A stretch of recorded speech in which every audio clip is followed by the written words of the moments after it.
Print ಮಾಧ್ಯಮ close ಆಗುತ್ತೆ ಅಂತ ಹೇಳೋದು. ನಾನು ಹೇಳೋದು ಪ್ರಿಂಟ್ ಮಾಧ್ಯಮ ಕ್ಲೋಸ್ ಆಗುತ್ತೆ ಅಂದರೆ ಆ ಪ್ರಿಂಟ್ ಮಾಧ್ಯಮ ನೀವು ಹೇಳಿದಂಗೆ ನಾವು ಹೇಳಿದಂಗೆ ಒಂದಿನ ಇಡೀ ಪತ್ರಕರ್ತರು ಇಲ್ಲದಂತ ಆಗೋದಲ್ಲ. ಅದು ಆ ಪ್ರಿಂಟ್ ಮಾಧ್ಯಮದ ಈ ಅಕ್ಕಿಯಿಂದ ಹಿಡಿದು ಹಿಂದೆ ಅಕ್ಕಿಯಿಂದ ಅನ್ನ ಮಾಡಿ ತಿಂತ ಇದ್ವಲ್ಲ, ಈಗ ಅನ್ನ ಇಲ್ಲ ಅಂತಿಲ್ಲ, ಅನ್ನದ ಅಕ್ಕಿಯ ಬೇರೆ ಬೇರೆ ರೂಪಗಳಲ್ಲಿ ಬಂದಿದೆ ಅಂತ. ಅದನ್ನ ಏನೋ ಒಂದು ಪೋರಿಜ್ ಅಂತ ಮಾಡ್ತಾರೆ, ಅಥವಾ ಅದನ್ನ ಬಿಸಿಬೇಳೆ ಬಾತ್ ಮಾಡ್ತಾರೆ, ಹಿಂಗೆ ಬೇರೆ ಬೇರೆ ರೂಪಗಳು ಬರುತ್ತಲ್ಲ. ಹಾಗೆ ಪ್ರಿಂಟ್ ಪತ್ರಿಕೆ ಕೂಡ ಅದು ಅಲ್ಲಿ ಕೆಲಸ ಮಾಡುವಾಗ ಅದೇ ಥರ ಕೆಲಸ ಮಾಡ್ತಾ ಇರ್ತಾನೆ. ನಂಬರ್ ಆಫ್ ಕಾಪೀಸ್ ಅಂದರೆ ಈಗ ನೋಡಿ, ಇತ್ತೀಚೆಗೆ 2-3 ಇಂಗ್ಲೀಷ್ ಪತ್ರಿಕೆಗಳು ತಮ್ಮ ಪ್ರಿಂಟ್ ಅನ್ನು ನಿಲ್ಲಿಸ್ಬಿಟ್ಟು ಬಟ್ ಅದನ್ನು ಪೇಜ್ ಮಾಡೋದು ನಡೀತಾ ಇದೆ, ಲೇಔಟಿಂಗ್ ನಡೀತಾ ಇದೆ, ಅದನ್ನು ಈ ಪೇಪರ್ ಆಗಿ ಕೊಡ್ತಾ ಇದ್ದಾರೆ. ಅಂದರೆ ನಾನು ಹೇಳೋದು ಪತ್ರಿಕೆಯ ಮುದ್ರಣ ನಿಂತು ಹೋಗಿರ್ಬೋದು, ಬಟ್ ಆ ಕಾರ್ಯಗಳು ನಿಂತಿಲ್ಲ ಅಂತ. ಅದು ಯಾವತ್ತೋ ಒಂದಿನ ಮತ್ತೆ ಬಂದರೂ ಬರ್ಬೋದು. ಆದರೆ ಈಗ ನಾನು ನನ್ನ ಪತ್ರಿಕೆಗೆ ಬೆಳಿಗ್ಗೆ ಒಂದು 15 ಪತ್ರಿಕೆಗಳು ಈ ಪೇಪರ್ ರೂಪದಲ್ಲಿ ಬಂದು ಬೀಳ್ತಾರೆ. ಒಂದು ಗ್ರೂಪ್ ಕಳಿಸ್ಕೊಡ್ತೇನೆ, ಅದು ಟ್ರಿಬ್ಯೂನ್ ಇರ್ಬೋದು, ಟೆಲಿಗ್ರಾಫ್ ಇರ್ಬೋದು, ಎಲ್ಲ ಪತ್ರಿಕೆಗಳು ಬರ್ತವೆ, ನಾನು ಓದ್ತೀನಿ ಅದರಲ್ಲಿ. ಸೊ ಇದು ಪ್ರಿಂಟಿನ ಅವಸಾನ ಹೆಂಗಂದರೆ, it will not be printed, it will be read in my mobile, it will be read in my computer, it will be read in my tablet.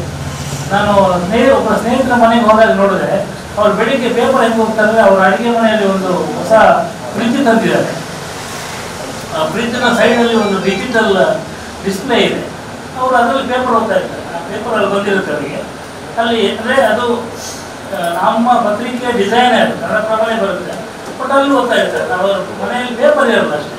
ಈ ಪೇಪರ್ಲೆಸ್ ಪತ್ರಿಕೆ ಬಂದಾಗ ಅದು ಪ್ರಿಂಟ್ ಮಾಧ್ಯಮನೇ ಅದು. ಯಾಕಂದರೆ ಪ್ರಿಂಟ್ ಮಾಧ್ಯಮಕ್ಕೆ ಇರುವಂಥ ಒಂದು ನಂಬಿಕಸ್ಥ ಸಂಗತಿ ಅದು ಯಾವುದಕ್ಕೂ ಇಲ್ಲ. ನೀವು ಎಲ್ಲೇ ಬಂದರೂ ಪೇಪರಲ್ಲಿ ಬಂದದ್ದು ಪ್ರಿಂಟ್ ಆಗಿದೆ ಅಂತ ಕೇಳ್ತಾರೆ. ನೀವು ಯಾವುದೇ ಡಿಜಿಟಲ್ ಬಂದರೂ ಕೂಡ ಅದಕ್ಕೆ ಸೋರ್ಸ್ ಪ್ರಿಂಟೆಡೇ ಇರುತ್ತೆ, ಆದರೆ ಅದರ ರೂಪ ಬದಲಾಗುತ್ತೆ ಅಂತ ಹೇಳೋದು. ನೀವು ಹೇಳಿದಂಗೆ ಅವತ್ತಿಂದ ಇವತ್ತಿನ ತನಕ ಅದರ ರೂಪ ಬದಲಾಗ್ತಾ ಬಂದಿದೆ. ಇವತ್ತು ನನ್ನ ಮನೆಯಲ್ಲಿ ನೋಡ್ತಾರೆ, ನಾನಿರೋ ತನಕ ಪತ್ರಿಕೆ ಬರುತ್ತೆ, ನನ್ನ ಮಗಳು ಪತ್ರಿಕೆ ತರಿಸಲ್ಲ. ಆಮೇಲೆ ಅಮೇರಿಕದ ನಾನೊಂದು ಹೇಳಿದ್ದಲ್ಲ ಸಂಸ್ಥೆ, ಬಾಸ್ಟನ್ ಕನ್ಸಲ್ಟಿಂಗ್ ಗ್ರೂಪು, ಆ ಗ್ರೂಪ್ ಅವ್ರು ಹೇಳ್ತಾರೆ 1200 ಕೌಂಟೀಸ್ ಅಂದರೆ ತಾಲೂಕು ಕೇಂದ್ರಗಳಲ್ಲಿ ಯಾವುದೇ ಪತ್ರಿಕೆ ಇಲ್ಲ. ಅವರೆಲ್ಲ ಪತ್ರಿಕೆಯನ್ನು ವೈರಲ್ಲಿ ಓದ್ತಾರೆ. ಅಂದರೆ ಇದೇ ರೀತಿಯಲ್ಲಿ ಕೇಬಲಲ್ಲಿ ಬರುತ್ತೆ, ಅವರಿಗೆ ಟಿ ವಿಯಲ್ಲಿ ಬರುತ್ತೆ ಪತ್ರಿಕೆ, ಈಗ ಓದ್ತಾರೆ. ಮನೆಗೆ ಪತ್ರಿಕೆ ಹಾಕುವಂಥ ಕ್ರಮ ಇಲ್ಲ ಅಂತ. ಸೊ ಹೀಗಾಗಿ ಅದು ಬೇರೆ ರೂಪವನ್ನು ಪಡ್ಕೊಂಡು ಬರುತ್ತೆ ಹೊರತು ಸಾಯಲ್ಲ. ಸಾಯುವುದು ಅಂದರೆ ಸಾವಯವವಾದ ಒಂದು ಬದಲಾವಣೆಯನ್ನು ಪಡ್ಕೊಂಡು ತನ್ನ ರೂಪ ಮತ್ತು ವಿನ್ಯಾಸವನ್ನು ಬದಲಾಯಿಸಿಕೊಂಡು ಅದು ಇನ್ನೂ ಯಾವುದೋ ರೂಪದಲ್ಲಿ ಅಸ್ತಿತ್ವದಲ್ಲಿ ಇರುತ್ತದೆ. ಅದು ಎಲ್ಲವೂ ಕೂಡ ಹಾಗೆ. ಅದು ಆ ಇನ್ನೊಂದು ರೂಪದಲ್ಲಿ ಅಸ್ತಿತ್ವ ಇರುವುದನ್ನು ನಾವು ಸಾವು ಅಂತ ಕರಿತೀವೋ ಬದಲಾವಣೆ ಅಂತ ಕರಿತೀವೋ ಅಂತ ಹೇಳೋದು ನಮ್ಗೆ ಗೊತ್ತಿಲ್ಲ. ಆಗ ಸೊ ಈ ರೀತಿಯ ಬದಲಾವಣೆ ಒಂದು ಒಳ್ಳೆಯದು. ಎರಡನೇ ಪ್ರಶ್ನೆ ಏನು ಸರ್ ಹೇಳಿದ್ರು? ವಿಭಾಗ ಕ್ಲೋಸ್ ಆಗ್ತಿರೋದು. ನಾನು ಗುಂಡಿನ ಗೋಪಾಲಕೃಷ್ಣ ಗೆಳೆಯ ಬಂದಿದ್ದೀನಿ. ಅವನು ಒಂದು 4 ವರ್ಷ ಹಿಂದೆ ಬಂದಾಗ ಹೇಳ್ದ, ಸುಮಾರು 7-8 ಕಾಲೇಜಲ್ಲಿ ಪತ್ರಿಕೋದ್ಯಮ ವಿಭಾಗಗಳೇ ಇಲ್ಲ ಅಂತ. ನಾವು ಪತ್ರಿಕೋದ್ಯಮಕ್ಕೆ ಹೊಸಬರನ್ನು ಸಿಲೆಕ್ಟ್ ಮಾಡುವಾಗ ಸಾಮಾನ್ಯವಾಗಿ ದಕ್ಷಿಣ ಕನ್ನಡದ 2-3 ಕಾಲೇಜಿನ ಹುಡುಗರನ್ನು ಆದ್ಯತೆ ಕೊಡ್ತೀವಿ. ನಾನು ಭಾಳ ಅಪವಾದ ಇದೆ ನನ್ನ ಮೇಲೆ, ನೀವು ಸಂಸ್ಕೃತದವರು ಆದ್ದರಿಂದ ಇಲ್ಲಿಯವ್ರನ್ನ ತಗೋತೀನಿ, ಅದಕ್ಕೆಲ್ಲ ನಾನು ತಗೊಳ್ಳೋದು. ಯಾಕಂದರೆ ಆ ಕಾಲೇಜುಗಳಿಂದ ಬಂದವರು ನಿಜವಾಗ್ಲೂ ತಪ್ಪಿಲ್ಲದೆ ಬರಲಿಕ್ಕೆ ಗೊತ್ತಿರುತ್ತೆ. ಆಮೇಲೆ ಅನುವಾದ ಮಾಡೋದ್ರಲ್ಲಿ ಭಾಳ ಟ್ರಾನ್ಸ್ಲೇಷನ್ ಚೆನ್ನಾಗಿ ಗೊತ್ತಿರುತ್ತೆ ಅಂತ, ಯಾಕಂದರೆ ಇಲ್ಲಿ ಭಾಳ ಚೆನ್ನಾಗಿ ಪಾಠ ಮಾಡ್ತಾರೆ ಅಂತ. ಸೊ ನಿಮಗೆ ಮೆಚ್ಚುಗೆ ಮಾಡ್ತೀನಿ. ಸೊ ಅದಕ್ಕೋಸ್ಕರ ತಗೋತೀವಿ. ಬಟ್ ಈಗ ಹಲವಾರು ಕಾಲೇಜುಗಳಲ್ಲಿ ಆ ವಿಭಾಗಗಳು ಇಲ್ಲ ಅಂತ ಬಂತು. ಅದಕ್ಕೆ ಮುಖ್ಯ ಕಾರಣ ಏನಂದರೆ ಅವರು ಹೇಳ್ಕೊಡೋದು ಮತ್ತು ಇವತ್ತು ಪತ್ರಿಕೆ ಬೇಕಾಗಿರುವ ಅಗತ್ಯಗಳು ಬಹಳ ಬದಲಾಗಿದ್ದಾವೆ ಅಂತ. ಆಲ್ಮಾ ಸ್ಕೂಲ್ ಅಂತ ಗೌರಿ ಶಕ್ತಿ ಆರಂಭಿಸಿದ್ದಾರೆ, ಅಥವಾ ಭಾರತೀಯ ವಿದ್ಯಾಭವನದ ಒಂದು ವಿಭಾಗ ಪತ್ರಕರ್ತರನ್ನು ಹೇಗೆ ಟ್ರೈನ್ ಮಾಡಬೇಕು ಅಂತ ಒಂದು ಆರಂಭಿಸಿದ್ದಾರೆ.